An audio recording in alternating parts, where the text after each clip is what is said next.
ಪಾಪುಗೆ ಬರೀ ರಾಗಿ ಸರಿ ಮಾಡಿ ತಿನ್ನಿಸೋದಕ್ಕಿಂತ ಈ ಬೇಸಿಗೆ ಕಾಲದಲ್ಲಿ ಈ ರೀತಿ ಗಂಜಿನ ಮಾಡಿಕೊಡಿ, ಮಗುಗೂ ಇಷ್ಟ ಆಗುತ್ತೆ, ಹೆಲ್ತ್ಗೂ ಒಳ್ಳೆಯದು.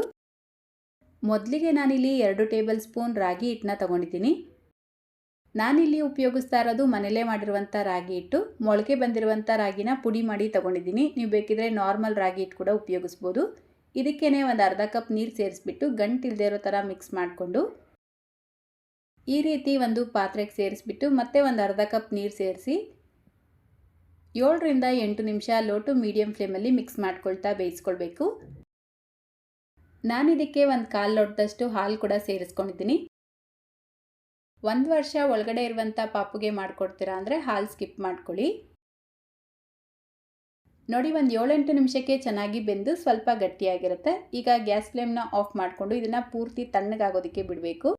ಈ ರೀತಿ ತಣ್ಣಗಾದ್ಮೇಲೆ ಒಂದು ಬ್ಲೆಂಡರ್ ಜಾರ್ಗೆ ಸೇರಿಸ್ಬಿಟ್ಟು 2 ಬಾದಾಮಿ, 2 ಗೋಡಂಬಿ, 5-6 ದ್ರಾಕ್ಷಿನ 15 ನಿಮಿಷ ಮುಂಚೆ ನೆನೆಸಿಟ್ಕೊಂಡಿದ್ದೆ, ಅದನ್ನು ಸೇರಿಸ್ಕೊಳ್ತಾ ಇದ್ದೀನಿ. ಬಾದಾಮಿ ಮೇಲೆ ಇರುವಂಥ ಸಿಪ್ಪೆನ ತೆಗೆದುಬಿಟ್ಟು ಸೇರಿಸ್ಕೊಳ್ಳಿ. ಇದರ ಜೊತೆಗೇ ಅರ್ಧ ಪಚ್ಚಬಾಳೆಹಣ್ಣು ಸೇರಿಸ್ಬಿಟ್ಟು ಅರ್ಧ ಟೀ ಸ್ಪೂನ್ ಬೆಲ್ಲ ಸೇರಿಸ್ಕೊಂಡಿದ್ದೀನಿ. 1 ವರ್ಷ ಒಳಗಡೆ ಇರುವಂಥ ಪಾಪುಗಾದರೆ ಬೆಲ್ಲ ಸ್ಕಿಪ್ ಮಾಡಿಬಿಟ್ಟು ಡೇಟ್ಸ್ನ ಸೇರಿಸ್ಕೊಳ್ಬೋದು, ಅಥವಾ ಯಾವುದು ಬೇಡ ಅಂದರೆ ಇದೇ ರೀತಿಯೇ ಗ್ರೈಂಡ್ ಮಾಡಿ ತಿನ್ನಿಸ್ಬೋದು. ಇದಕ್ಕೆ ಬೇಕಾದಷ್ಟು ನೀರು ಅಥವಾ ಹಾಲು ಸೇರಿಸ್ಬಿಟ್ಟು ನುಣ್ಣಗೆ ಬ್ಲೆಂಡ್ ಮಾಡಿಕೊಂಡ್ರೆ ತುಂಬಾ ರುಚಿಯಾಗಿರುವಂಥ ರಾಗಿ ಗಂಜಿ ರೆಡಿಯಾಗತ್ತೆ. ಈ ರೆಸಿಪಿನ ನೀವು 7 ತಿಂಗಳ ಪಾಪುವಿಂದ ಹಿಡಿದು ಎಲ್ಲ ವಯಸ್ಸಿನ ಮಕ್ಕಳಿಗೂ ಮಾಡಿ ಕೊಡ್ಬೋದು. ಶಾಲೆಗೆ ಹೋಗುವಂಥ ಮಕ್ಕಳಿಗೆ ಇನ್ನೂ ಒಂಚೂರು ನೀರು ಅಥವಾ ಹಾಲು ಸೇರಿಸ್ಬಿಟ್ಟು ಜ್ಯೂಸ್ ಥರ ಮಾಡಿ ಕುಡಿಸ್ಬೋದು. ಬೆಳಗ್ಗೆ, ಮಧ್ಯಾಹ್ನ, ಸಂಜೆ ಯಾವ ಟೈಮಲ್ಲಿ ಬೇಕಾದರೂ ಮಾಡಿ ಕುಡಿಸಿ. ರೆಸಿಪಿ ಇಷ್ಟ ಆಗಿದ್ರೆ ಲೈಕ್, ಶೇರ್, ಕಮೆಂಟ್ ಮಾಡೋದನ್ನು ಮರಿಬೇಡಿ. ಇದೇ ರೀತಿ ಮತ್ತೊಂದು ರೆಸಿಪಿಯೊಂದಿಗೆ ಸಿಗೋಣ. Thank you.